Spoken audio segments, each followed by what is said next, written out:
지난주 아나니아와 삽비라의 이야기를 우리가 함께 나누었죠. 저들의 거짓된 헌금으로 인해서 교회를 속이게 되고 그로 인해서 저들은 아나니아와 삽비라 부부는 죽습니다. 아주 충격적인 이 사건이 되었죠. 이 아나니아 삽비라의 죽음의 소식이 삽시간 예루살렘에 다 퍼졌습니다.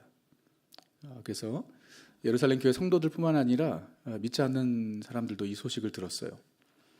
저들이 이 소식을 들었을 때에 아주 크게 두려워했다고 이야기합니다. 11절에 5장 11절에 보면 온 교회와 이 일을 듣는 사람들이 다 크게 두려워하니라 라고 이야기했습니다. 아나니아 삽비라의 일로 인해서 교회의 영적 권위가 다시 부각된 것이죠. 이 교회가 이게 우습게 여길 것이 아니구나 이렇게 생각이 된 것이죠. 그리고 그로 인해서 교회가 더욱 견고하게 세워졌습니다. 사도들을 통해서 더 많은 기적과 또 기사와 표적들이 나타났어요. 이제 5장의 이야기를 제가 말씀드리는 겁니다. 오늘 본문이 사실 5장 아나니아 삽비라 이후부터의 본문인데 좀 길어서 우리가 그 이후만 읽었는데 제가 앞에 부분을 설명을 드리는 겁니다. 그래서 사방에서 마치 예수님께서 기적을 행하셨을 때에 예수님을 만나러 수많은 사람들이 왔던 것처럼 이제는 사도들을 만나기 위해서 사람들이 모이기 시작한 거예요. 그리고 심지어 사도들이 지나가는 그림자라도 타치가 될까 해서 데리고 왔고, 그리고 정말 사도들을 통해서 많은 병자들이 치유를 얻게 된 것입니다. 그래서 결과적으로 예루살렘 교회는 더 부흥하게 되었죠. 숫자적으로 더 성장하게 되었습니다. 사도들의 영향력이 점점 더 커지고 교회가 성장을 하니까 종교 지도자들이, 예루살렘의 종교 지도자들이 시기하기 시작했습니다. 그래서 사도행전 4장에서 이미 베드로와 요한을 저들이 잡았던 거 기억하시죠? 그래서 예수의 이름으로 말하지도 말고 가르치지도 말라라고 경고를 했지 않습니까? 근데 베드로와 요한이 그들의 말을 들었나요? 아니죠.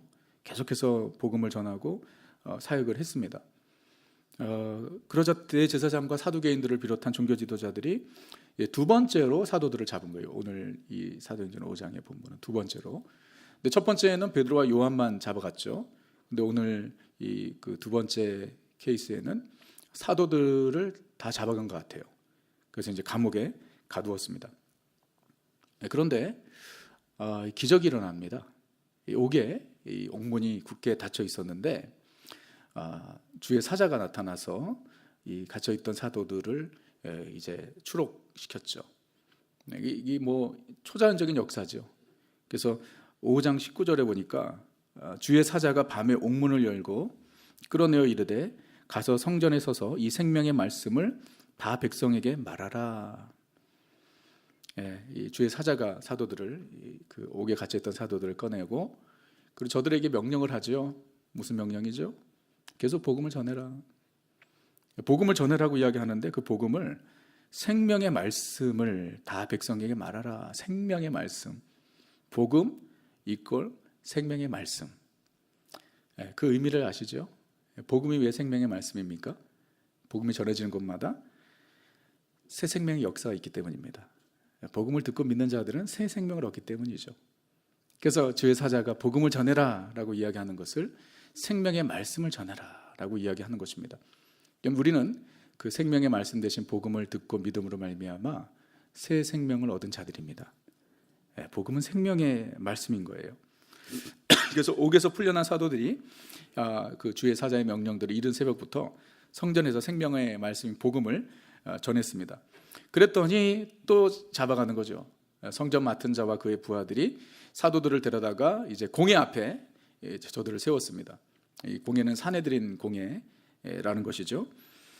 그러면서 이제 예수의 이름으로 가르치지도 말라, 또 말하지도 말라고 경고했는데 왜 계속 가르치느냐라고 사도들을 추궁했습니다. 그랬더니 베드로가 그리고 사도들이 저들에게 이렇게 대답했습니다. 29절에 베드로와 사도들이 대답하여 이르되 사람보다 하나님께 순종하는 것이 마땅하니라. 여러분 이 종교 지도자들은 많은 말들을 하는데 이 베드로와 사도들의 답은 너무나 심플해요.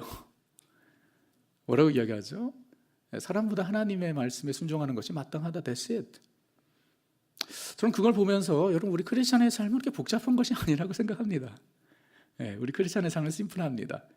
우리는 어떻게 살아야 되죠? 지금 베드로가 이야기한 대로 하나님께 순종하며 주의 말씀을 따라 사는 것, 그것이 우리가 사는 방식인 줄 믿습니다. 그래서 우리 크리스찬들은 심플 라이프를 사는 것이죠. 우리의 삶은 단순합니다. 주의 말씀을 따라 사는 것이에요.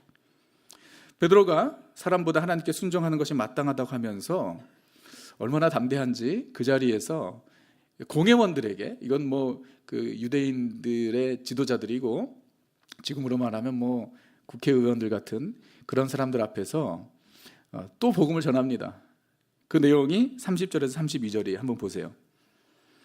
너희가 나무에 달아 죽인 예수를 우리 조상의 하나님이 살리시고, 너희가 죽였다는 거예요. 맞죠? 저들이 예수님을 얼마 전에 죽였지 않습니까? 너희가 나무에 달아 죽인 예수를 우리 조상의 하나님이 살리시고 이스라엘에게 회개함과 제사함을 주시려고 그를 오른손으로 높이사 임금과 구주로 삼으셨느니라. 우리는 이 일의 증인이요 하나님이 자기에게 순종하는 사람들에게 주신 성령도 그러하니라. 예수님, 십자가에서 죽은 예수님이 살아나셨다. 복음이죠. 예수님의 죽음과 부활을 저들에게 전했어요. 이 말을 들은 공회원들이 분노했습니다. 이제 더 이상 참을 수가 없는 거예요. 예수를 죽인 사람들이 이 사도들을 죽이는 것은 일도 아니죠. 그래서 이 베드로를 비롯한 사도들을 죽이려고 했던 것이죠. 그 자리에서 그때 등장한 인물이 바로 가말리엘이라는 사람입니다. 가말리엘. 그래서 오늘 33절부터 우리가 본문을 읽었는데 가말리엘이라는 사람이 나오죠. 이 가말리엘은 바리새인이고 그리고 율법 교사이고 그 당시 유대인들에게 가장 존경받는 랍비였습니다. 가말리엘. 여러분, 가말리엘 하면은 생각나는 또 그 사람이 있죠. 누가 가말리엘 문화에서 교육을 받았죠? 바울이죠. 가말리엘 문화에서 바울이 교육을 받았다는 것은 바울이 가말리엘의 제자였던 것이에요. 가말리엘이 바울의 스승이었던 것이죠. 이 사람은 참 지혜로운 사람이었던 것 같습니다. 이제 그 종교 지도자들이 분노해서 사도들을 죽이려고 하자 그가 나서서 저들에게 신중함을 요구합니다. 쉽게 행동하지 말라고 이야기를 해요. 이 가말리엘이 저들에게 이야기하는 내용을 우리가 들어봐야 합니다. 자, 35절에서 39절인데 한번 다시 해보세요. 이스라엘 사람들아, 너희가 이 사람들에 대하여 어떻게 하려는지 조심하라. 조심하라고 경고합니다. 그러면서 두 가지 케이스를 이야기하는데 보세요. 이전에 드다가 일어나 스스로 선전함에 사람이 약 400명이나 따르더니 그가 죽임을 당할 때 따르던 모든 사람들이 흩어져 없어졌고 그 후에 호적할 때에 갈릴리의 유다가 일어나 백성을 꿰어 따르게 하다가 그가 망한즉 따르던 모든 사람들이 흩어졌느니라. 그러면서 이렇게 이야기합니다. 이제 내가 너희에게 말하노니 이 사람들을 상관하지 말고 버려두라. 이 사상과 이 소행이 사람으로부터 났으면 무너질 것이요 만일 하나님께로부터 났으면 너희가 그들을 무너뜨릴 수 없겠고 도리어 하나님을 대적하는 자가 될까 하노라. 상당히 그 가말리엘이 예수를 믿는 사람이 아닙니다. 근데 이 순간에 어떤 성령이 영감을 받았는지 그가 말한 이 내용은 정확한 내용이죠. 이 가말리엘의 논리는 그겁니다. 이 예수 운동, Jesus Movement. 이 시대, 이 당시에는 기독교라는 것도 없지 않습니까? 그러니까 정말 그냥 Jesus Movement죠. 예수 운동이죠. 이 예수 운동이 사람에게서부터 시작된 것이라면 이건 시간이 지나면 다 흐지부지하게 될 것이다 라고 이야기하는 거예요. 그러면서 그 전에 있었던 두 가지 케이스를 이야기합니다. 드다와 갈릴리 유다. 자, 이 사람들에 대해서 성경은 이야기하지 않죠. 우리는 잘 모릅니다. 근데 우리가 추측하기로는 아마 드다나 갈릴리 유다나 유대교와는 다른 교리를 가르치는 그런 이단적인 그런 사역을 하던 사람들이 아니었나 싶어요. 그래서 드다 같은 경우에는 그를 추종하던 사람들이 400명이나 됐다 그래요. 그리고 갈릴리 유다도 많은 사람들이 따랐나 봅니다. 근데 중요한 것은 무엇이냐? 저들이 죽고 망하니까 저들을 따르던 추종자들이 다 흩어졌다는 거예요. 그 이야기를 하면서 이 가말리엘이 이야기합니다. 이 예수 운동, 이 지저스 무브멘트도, 이 예수 믿는 사람들도 가만히 둬라. 그와 같이 사람에게서부터 비롯된 것이면 드나나 갈릴리 유다의 케이스처럼 시간이 지나면 다 흩어질 거야. 자, 근데 거기서 그렇게 끝내지 않습니다. 그러나 만약 이것이 하나님께로부터 난 것이면 누구도 무너뜨릴 수 없다라는 거예요. 그리고 무너뜨리려고 하는 것은 곧 하나님을 대적하는 것이다 라고 이야기를 한 것입니다. 여러분, 그가 한 말이 옳은 말이죠. 그가 한 말이 옳은 말입니다. 2000년 전 갈릴리 한 구석에서 시작된 예수 운동은요, 지금 우리에게까지 이르게 된 것입니다. 할렐루야.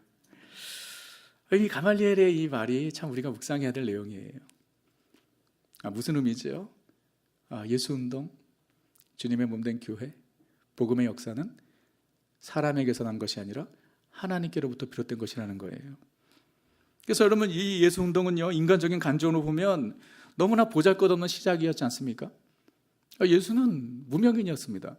갈릴리 나사렛 가난한 동네 출신이었고 예수님의 직업은 목수였습니다. 그리고 그를 따르던 제자들 또한 대부분이 갈릴리 어부들이었고 학문이 없는 범인들이었습니다. 이 기독교 발흥이라는 책이 있는데요, 저자 로드니 스타크라는 이 저자가 이렇게 질문을 하면서 이 책을 시작을 하는데, 기독교의 그 발전과 부흥에 대해서 기록된 책인데 이렇게 시작을 해요. 이 서론에서 어떻게 로마 제국 변방에서 시작된 미약하고 이름 없는 메시아 운동이 고전 시대의 이방 종교를 밀어내고 서구 문명의 지배적 신앙으로 자리매김했을까? 맞는 말이죠. 로마 제국 변방에서 시작된, 갈릴리 한 구석에서 시작된 이 메시아 운동, 예수 운동이 어떻게 이 로마의 메인 종교가 되었는지, 그 질문을 하고 있는 것입니다. 만약 기독교가 사람으로부터 비롯된 것이었다면요, 드다나 갈릴리 유다의 케이스처럼 예수님의 죽음으로 끝났을 것입니다. 여러분들 아시다시피 이 기독교는 예수님의 죽음 이후 불일듯 일어난 것입니다. 여러분, 무엇을 의미하는 것이죠? 가말리엘이 말한 것처럼 이 예수 운동, 이 교회는 하나님께로부터 시작된 것이에요. 여러분, 만약에 예수 운동이 사람에게로부터 비롯된 것이었다면 벌써 지구상에서 사라져버렸을 것입니다. 수많은 역사의 소용돌이 속에서 이렇게 교회가 지속되고 그리고 확장될 수 있었던 것은 무엇을 증명하는 것이지요? 바로 하나님께로부터 난 것이라는 것입니다. 그 누구도 막을 수 없다는 것이지요. 여러분, 우리는 이 반기독교적이고 또 비성경적인 세상에서 살아가고 있습니다. 요즘 더 그렇죠. 그래서 우리가 위협을 느끼죠. 교회가 위협을 느끼고 복음이 위협을 느끼고, 그렇습니다. 앞으로 더 그럴 겁니다. 교회를 향한 공격은 더욱 더 치열해지겠죠. 그러나 우리가 분명히 명심해야 하는 것은 이 예수 운동은 사람에게서부터 난 것이 아니라 하나님께로부터 비롯된 것이기 때문에 그 누구도 무너뜨릴 수 없습니다. 그 누구도 무너뜨릴 수 없어요. 여러분, 이 세상의 모든 나라와 건세는 시간이 지남에 따라 다 쇠퇴합니다. 역사의 무대에 등장했던 위대한 왕들 또는 나라들 다 사라지게 됩니다. 이 시대의 가장 최강대국이라고 이야기하는 미국도 영원한 것은 아닙니다. 다 그렇습니다. 그러나 예수 운동은 지속될 것이고 주님의 몸된 교회는 영원한 것이 될 것입니다. 예수님께서 말씀하셨습니다. 이 반석 위에 내가 내 교회를 세우리니 음부의 권세가 이기지 못하리라. 무슨 말인지 아세요? 누가 최후의 승리자예요? 교회라는 것이죠. 교회가 최후 승리자라는 것이에요. 그 누구도 막을 수 없고 무너뜨릴 수 없다라는 것입니다. 자, 그런데 그럼 어떤 사람들을 통해서 이 예수 운동이 지금까지 이어져 왔고 그리고 앞으로 이어질 것인가? 이게 중요합니다. 두 번째 포인트입니다. 주님의 나라, 예수 운동, 기독교, 교회 다 같은 의미라고 이야기할 수 있죠. 하나님께로부터 시작된 것이기 때문에 누구도 무너뜨릴 수 없고 영원토록 지속되는 것인데, 하나님께서는 주님의 나라를 이어가시기 위해 주님의 교회, 복음 사역, 예수 운동을 이어가시기 위해 하나님의 사람들을 사용하신다라는 거예요. 그럼 누가 하나님의 도구로서 이 예수 운동을 이어가는데 쓰임받는 사람들인가? 어떤 사람들이 그런가? 오늘 말씀을 보니까 그 답이 있습니다. 그것은 누구냐면 바로 예수를 위해 고난받기를 기뻐하는 자들을 통해서입니다. 예수를 통해, 예수로 인해 고난받는 것을 기뻐하는 자들. 여러분, 지난 2000년 동안 기독교의 역사는, 이 예수 운동은 바로 그런 사람들을 통해서 이어져 온 것이에요. 예수 때문에 고난받는 것을 기뻐하는 제자들을 통해서 주님의 교회가 지금까지 이어져 온 것입니다. 예루살렘 공회원들이 가말리엘의 말을 옳게 여겼습니다. 그래서 그 자리에서 사도들을 죽이지 않고 저들을 채찍질했죠. 저들을 때렸습니다. 그러면서 예수의 이름으로 더 이상 말하지 말라고 다시 강하게 경고했습니다. 처음에 사도행전 4장에서는 베드로와 요한을 잡아다가 그냥 말로 경고만 했죠. 근데 이번에는 저들을 때렸습니다. 매질했습니다. 채찍질을 당한 사도들의 반응이 무엇이었을까요? 41절에 나와 있습니다. 보십시오. 사도들은 그 이름을 위하여 능력받는 일에 합당한 자로 여기심을 뭐 하면서? 기뻐하면서 공회 앞을 떠나니라. 여러분, 이 사도들의 모습을 한번 상상해 보십시오. 여기서 채찍은요, 여러분, 장난이 아닙니다. 그냥 뭐 한 대 이렇게 때리고 애들 맴매하듯이 뭐 하지마, 이 정도가 아니에요. 유대인들이, 종교 지도자들이 사도들에게 가했던 이 채찍질은 아마 40에 하나 가만, 40에 매질을 하는 것은 불법이었습니다. 그래서 39대까지 때릴 수 있었던 것이죠. 아마 그 매질이었을 것입니다. 얼마나 아팠을까요? 얼마나 고통스러웠을까요? 근데 이 41절의 모습을 보니까 맞으면서 좋아하는 거 있죠? 그렇죠? 그 이름을 위하여 능력받는 것, 채찍질 당하는 것을 합당한 자로 여기심을 기뻐하면서 공회 앞을 떠나니라. 사도들이 예수님 때문에 고난받는 것을 기뻐합니다. 예수님의 이름으로 인해 능력당하는 것, 능력당하는 자가 된 것 자체를 기뻐하는 모습을 보게 됩니다. 여러분, 제자들이 예수님 때문에 고난을 받게 될 것이라는 것은요, 이미 예수님께서 저들에게 경고하신 일입니다. 마태복음 24장 9절에 너희가 내 이름 때문에 모든 민족에게 미움을 받으리라 말씀하셨어요. 그리고 예수님께서 제자들을 부르시면서 저들에게 참 제자가 되기 위해서 어떠한 삶을 살아야 되는지 말씀하셨습니다. 그게 마태복음 16장 24절 25절이죠. 누구든지 나를 따라오려거든 자기를 부인하고 자기 십자가를 지고 나를 따를 것이라. 자기 십자가를 지고 나를 따르라는 겁니다. 이게 제자가 가야 될 길이에요. 여러분, 그런데 이 자기 십자가를 지고 주님을 따르는 것은 무엇을 의미하는 것인가요? 이어지는 25절에서 이야기하죠. 보세요. 누구든지 제 목숨을 구원하고자 하면 잃을 것이요 누구든지 나를 위하여 제 목숨을 잃으면 찾으리라. 여러분, 우리가 짊어지고 그리스도의 제자로서 우리가 짊어지고 가야 할 십자가, 그것은 단순히 우리의 삶에 있는 어떠한 연약함이나 문제들이 아닙니다. 주님께서 제자들에게 이야기하시는 것은 무엇이냐면 너희가 나를 따르려거든 너희 목숨을 바쳐야 된다라고 얘기하는 거예요. 십자가는 죽음입니다. 십자가는 고난입니다. 제자가 되기 위하면, 제자의 길을 따르기 원한다면 목숨을 내놓고 따르라는 얘기예요. 여러분, 제자들은 지금까지 예수님 때문에 고난당한 적이 한 번도 없었습니다. 생각해 보세요. 사복음서 예수님을 만난 순간부터 지금까지 제자들이 예수님 때문에 받은 고난이, 박해가 있었나요? 없었습니다. 예수님께서 십자가 지시고 골고다 언덕을 힘겹게 올라가실 때도 예수님 대신 십자가를 쥐어준 제자는 아무도 없었습니다. 아시죠? 모두가 다 도망갔습니다. 예루살렘 교회가 세워졌습니다. 사도들은 어땠죠? 저들은 수많은 수천의 성도들로 인해서 칭찬을 받고 존경을 받았습니다. 저들에게 고난이 없었습니다. 베드로와 요한이 잡혀 들어갔습니다. 그러나 말로만 경고를 받았습니다.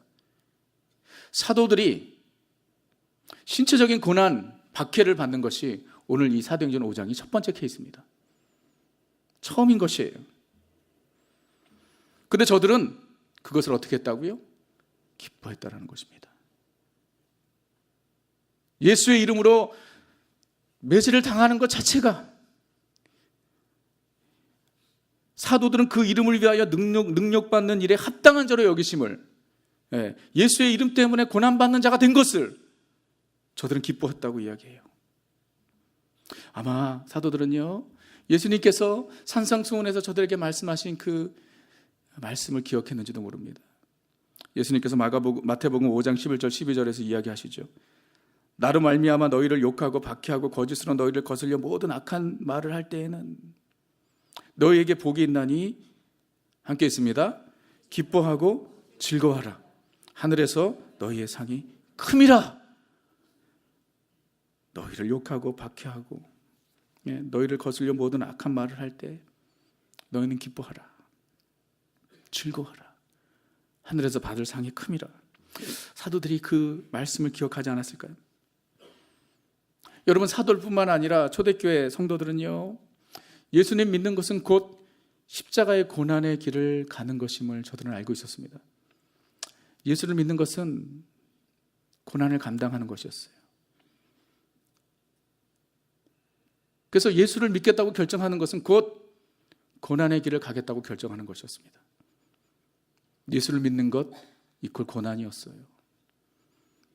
그래서 사도 베드로가 소아시아 지역의 성도들에게 이렇게 권면하죠. 베드로전서 4장 13절에 오히려 너희가 그리스도의 고난에 참여하는 것으로 즐거워하라. 이는 그의 영광을 나타내실 때에 너희로 즐거워하고 기뻐하게 하려 함이라. 그리스도의 고난에 참여하는 것을 즐거워하라. 생각하건대 현재 고난은 장차 우리에게 나타날 영광과 비교할 수 없도다. 여러분, 이것이 그리스도인의 길이었죠. 이것이 제자의 길이었죠. 예수님을 믿고 따르는 것, 그 고난을 감당하는 것이었습니다. 감당하되 어떻게?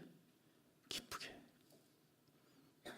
예수의 이름으로 능력을 받는 것을 기뻐하는 것, 그것이 제자입니다. 여러분, 우리는 어떠한가요? 과연 우리 또한 예수로 인해 받는 고난을 기뻐하는 자들인가요? 한번 생각해 보십시오. 그리스도의 고난에 참여하는 것을 기뻐하시나요? 저는 이번 주 내내 이 말씀이 참 제 마음에 깊이 남았습니다. 그리고 스스로 끊임없이 질문을 했습니다. 과연 내가 예수 때문에 고난받는 것을 기뻐하는가? 과연 우리 뒷살북교회 성도님들이 예수의 이름으로 고난을 받는 것을 기뻐하는 참 제자들인가? 저는 오늘 이 설교, 여러분 다 모든 걸 잊어도요? 아니, 잊지 마세요. 그냥 기억하세요. 그래도 기억해야 될 것 중에 여러분 이 질문 하나를 여러분들의 마음속에 담고 가셨으면 좋겠습니다. 내가 예수로 인해 고난을 받는 것을 기뻐하는 자인가? 이 질문 하나를 여러분들 마음속에 담고 가셨으면 좋겠어요. 예수님 때문에 채찍에 맞고 예수님 때문에 돌팔매질을 당하고 예수님 때문에 능력을 당한다면 그래도 예수님을 따르시겠습니까? 예수님 때문에 고난을 받고 심지어 죽을 수도 있다면 그래도 예수님을 따르시겠어요? 예수님을 따르는 길이 형통과 번영의 길이 아니라 십자가 고통의 길이라고 한다. 그래도 예수님을 따르시겠어요? 여러분 한번 생각해 보십시오. 참, 예수를 믿음으로 고난받는, 예수를 믿음으로 받는 고난, 예수를 믿음으로 받는 고통, 십자가의 길, 정말 이 시대의 크리스찬들에게 인기가 없는 주제입니다. 인기가 없는 주제예요. 왜냐하면 많은 사람들이 소비자적 마인드로 신앙생활을 하기 때문입니다. 많은 현대 크리스찬들이 소비자적 마인드, 철저한 소비자적 마인드로 교회를 다니고 있어요. 소비자적 마인드가 뭔가요? 자기에게 필요한 것을 채우는 것이 최우선이에요. 그래서 나에게 필요하고 유익이 되는 것, 그리고 편한 것을 찾아다닙니다.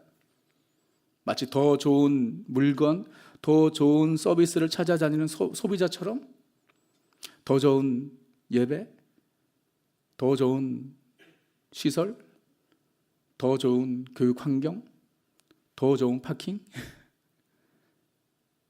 나에게 필요한 것을 찾아다니는 것이죠. 내가 주님을 위해서 무엇을 할 것인가에 관심을 갖기보다 주님께서 나에게 무엇을 더 주실 수 있는가, 그리고 교회가 나를 위해 무엇을 할 수 있는가, 이에 초점이 맞춰 있는 것이 소비자적 마인드로 신앙생활을 하는 것이죠.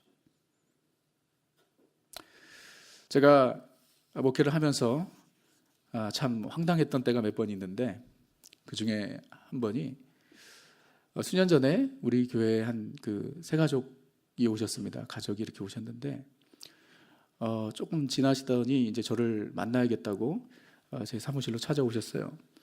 그래서 너무 세 가족이 만나자니까 너무 감사하죠. 그래서 받은 은혜를 또 이 교회 와서 받은 은혜를 나누려고 하나 기대하면서 이렇게 만났는데, 이제 은혜를 나누기보다는 그분이 이제 이 교회 오셔서 이렇게 그 본인이 보시기에 부족한 부분들, 그래서 이제 교육부 시스템에 좀 미약한 거, 교회 시설에 좀 부족한 거, 뭐 이런 것들이 이제 이렇게 얘기를 해주시더라고요. 그래서 이 세 가족 눈으로 보는 것이기 때문에 참 또 저희는 항상 그 유스도 돼 있기 때문에 잘 모르는 것들이잖아요. 그래서 아이들의 안전에 대해서 이야기도 하고, 그래서 상당히 그래 진짜 우리 들어야 되겠다 생각하고 제가 경청을 했습니다. 그것을 지적하는 것 자체가 전혀 불편하지 않았어요. 근데 이제 그 이야기를 하고 마무리를 하면서 한 말이 저에게 너무 충격이 되었어요. 뭐라고 이야기하냐면 제가 이 교회 와서 헌금을 하는데 거기에 맞는 서비스를 받아야 되지 않겠습니까? 라고. 말 그대로입니다. 그분이 한 말 그대로. 내가 이 교회 와서 헌금도 하는데 필요한 서비스를 받아야 되지 않겠어요? 제가 너무 당황했습니다. 화가 나기보다는 너무 안 됐어요, 그분이. 야, 저런 마인드를 가지고 교회를 다니면 얼마나 불행할까?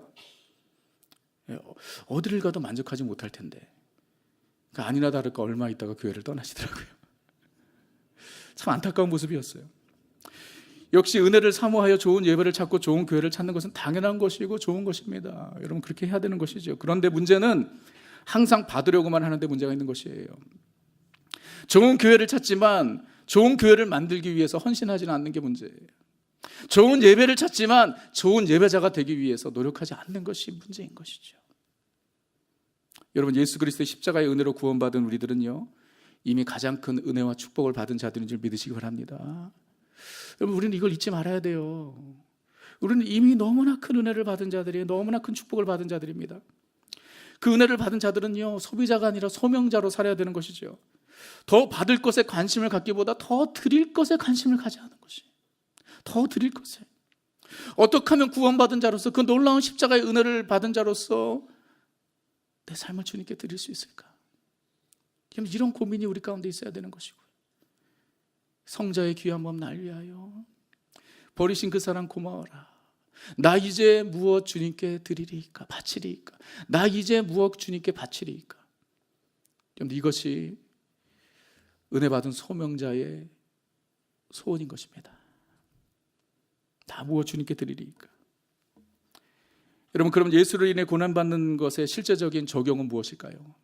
우리에게 있어서 예수로 인해 고난받는 것, 사실 지금도 지난 몇 주 전에 말씀드렸지만 전 세계 2억 명이 넘는 크리스찬들이 박해 가운데 신앙생활을 하고 있습니다.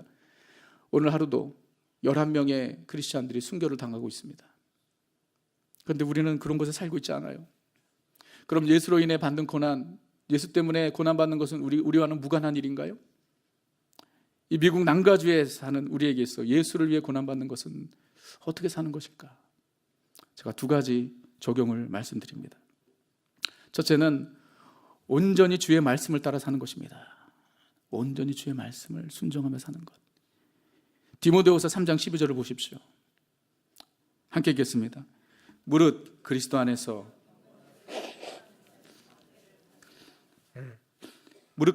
경건하게 살고자 하는 자는 박해를 받으리라. 여러분, 경건하게 사는 것, to live godly in Christ, 그것이 무엇인가요? 우리 크리스천에게서 경건이 어디서부터 오는가요? 하나님의 말씀이죠. 하나님의 말씀을 따라 사는 것입니다. 야고보서 1장 27절에는 진정한 참된 경건은 자기를 지켜 세속에 물들지 않는 것이라고 이야기했습니다. 진정한 경건은 무엇입니까? 세상에 물들지 않고 하나님의 말씀 따라 사는 것, 이것이 진정한 경건이에요. 그렇게 살고자 하는 자들은 무엇을 받는다고요? 박해를 받는다고 이야기합니다. 여러분, 우리가 박해 국가에 살고 있지는 않지만 우리의 삶의 현장에서 순간순간 베드로와 사도들이 종교 지도자 앞에서 고백한 대로 하나님의 말씀을 따르겠다고 다짐하고 실천하는 것, 여러분, 그것이 우리에게 있어 예수의 고난에 조금이라도 동참하는 것인 줄 믿습니다. 주님의 말씀을 따라 사는 것입니다. 두 번째는요, 주님의 몸된 교회를 위해서 희생하는 것입니다. 주님의 몸된 교회를 위해서 희생하는 것이. 골로새서 1장 24절에서 바울이 골로새 교인들에게 이렇게 말했습니다. 나는 이제 너희를 위하여 받는 괴로움을 기뻐하고 그리스도의 남은 고난을 그의 몸된 교회를 위하여 내 육체에 채우노라. 바울이 이렇게 얘기하고 있어요.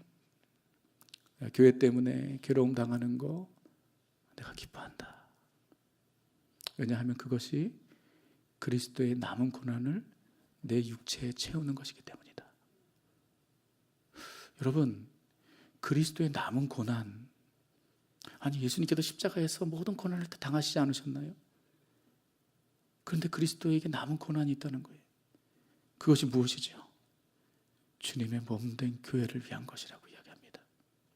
주님의 몸된 교회를 위해서 교회를 세우고 교회를 섬기고 교회를 지키기 위해 감당해야 하는 고난이 바로 그리스도의 남은 고난인 것입니다.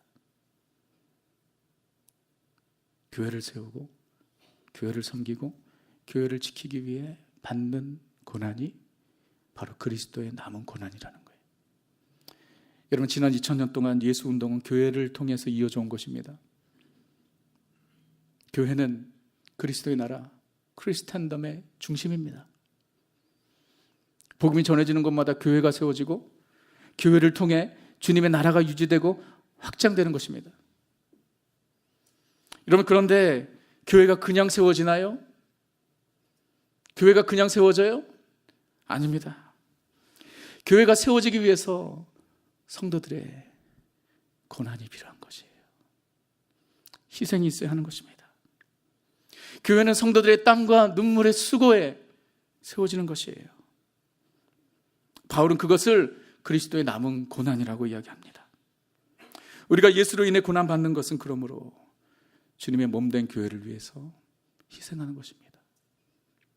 교회를 위해 고난받는 것이에요. 여러분, 우리 디사이플 교회가 이렇게 세워질 수 있었던 것은요, 어디서 지금 무슨 소리? 지금 제 설교가 다시 나오는 거 아니? 중요한 클라이막스인데 다시 교회가 그냥 세워지는 것이 아니에요. 교회가 세워지기 위해서는 성도의 땀과 눈물, 희생이 필요한데 그것이 그리스도의 남은 고난이라는 겁니다. 여러분, 우리 교회에 이렇게 세워질 수 있었던 것은요, 지난 10년 동안 요즘에 제가 제일 많이 말하는 게 지난 10년이죠. 먼저는 주님의 은혜이죠. 전적인 주님의 은혜입니다. 그러나 그 다음은 주님의 몸된 교회를 사랑하여 땀과 눈물을 아끼지 않는 성도들이 계시기 때문에 우리가 이 자리까지 오게 된 줄 믿습니다. 주님께서 여러분의 수고를 절대로 잊지 않으실 거예요. 제가 어제 이 말씀을 준비하면서 우리 교회 홈페이지에 들어가면 여러분들이 혹시 보셨는지 모르겠지만은 우리 그 교회 사진 갤러리가 있습니다. 근데 그게 참 재밌는 게 저희 개척 첫날부터 창립 예배 때부터 사진들이 있어요. 그거 아셨어요? 혹시 한번 들어가 보세요.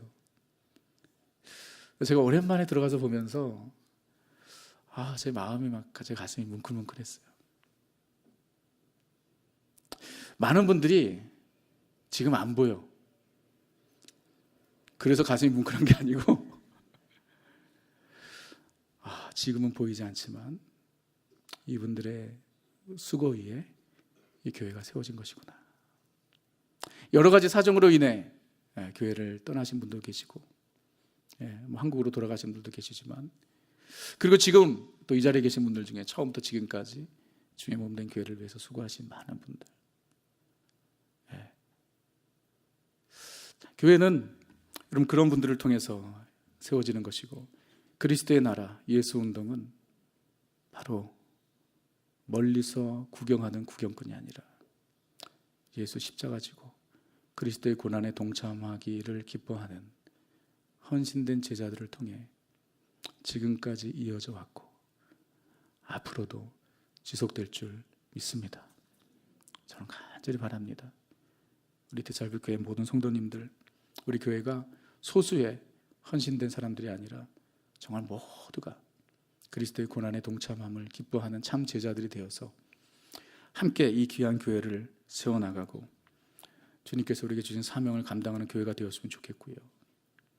주님께 더 달라고 손 내미는 자들이 아니라 우리의 두 손을 펴고 주님, 내 삶을 주님께 드립니다. 한 번뿐인 인생, 주님의 이름을 위하여, 주님의 영광을 위하여 쓰임받는 삶이 되도록 이 몸 바칩니다. 이렇게 고백할 수 있는 헌신된 하나님의 제자들이, 그리스도의 제자들이 우리 교회에 점점 더 많아지는 그런 우리 디사이플, 참 트루 디사이플 철치가 되기를 주님의 이름으로 축원합니다.